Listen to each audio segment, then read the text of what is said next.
আসসালামু আলাইকুম রহমতুল্লাহি ওবারাকাতুহু।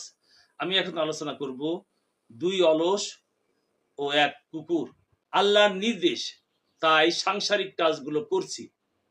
এই চিন্তা করে প্রতি কাজের শুরুতে সেই কাজের দোয়াটি পড়ে নিলেই আমরা সারাটা দিন জাকের হিসাবে অতিবাহিত করতে পারি। এভাবে আল্লাহ হওয়া খুব সহজ হয়ে যায়। স্ত্রী পুত্র ঘর সংসার আরামায় কিছুই ছাড়তে হয় না। কিন্তু অলসতা মানুষের সহজ কাজগুলোকে যে কত কঠিন করে দেয় তা নিচের কাহিনী থেকে বোঝা যাবে। বাদশার বিপদের সম্ভাবনা দেখা দিলেই শুধু দেহরক্ষীর দরকার, কিন্তু এরূপ বিপদের সম্ভাবনা প্রায়ই হয় না। তবু এক বাদশাহ দুইজন দেহরক্ষী নিয়োগ করে রেখেছিলেন। এরা নিশ্চিন্তে বসে বসে শুধু বেতন খেত, ফলে শরীর মোটা ও অলস হয়ে পড়েছিল। ঘর থেকে বের হবে দূরের কথা, অলসতার কারণে সামান্য নড়াচড়াও করতো না। দুই চোখ বন্ধ করে শুধু চিত হয়ে পড়ে থাকতো। খাবারও এদেরকে মুখে তুলে দিতে হতো। ফলে শাহী মহলের ব্যক্তিবর্গ এদের উপরে খুব বিরক্ত হয়ে পড়ল। একদিন সবাই মিলে এদের ঘরে আগুন ধরিয়ে দিল, যেন এরা ঘর ছেড়ে পালায়, কিন্তু পালালো না। আগুন যখন দাও দাও করে জ্বলে উঠল, তখন চোখ পর্যন্ত খুলে দেখল না।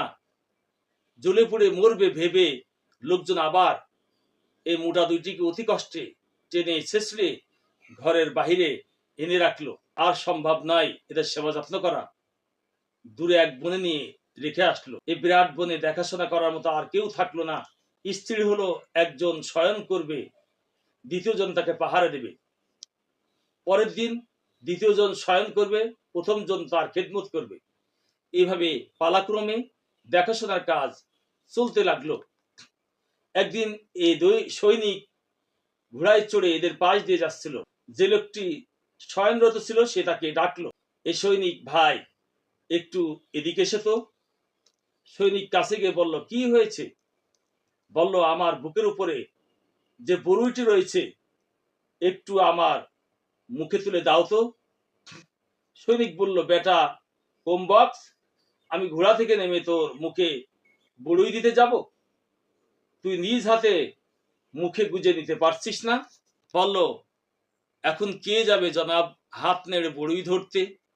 পাশে বসে থাকা অলসটিকে সিপাই বলল, তুই ওর মুখে বড়ুইটা তুলে দে। সে ঝটকা মেরে বলল, এমন কথা বলবেন না জনাব, আপনি ভিতরকার বিষয় জানেন না।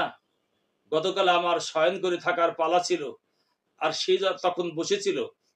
আমি হাই তুলেছিলাম, আমার হা করা মুখে একটা কুকুর এসে পেশাব করে গেল, অথচ হতভাগাটা কুকুরটাকে তাড়ালো না পর্যন্ত, আর আজ আমি তার মুখে বুড়ি তুলে দেব?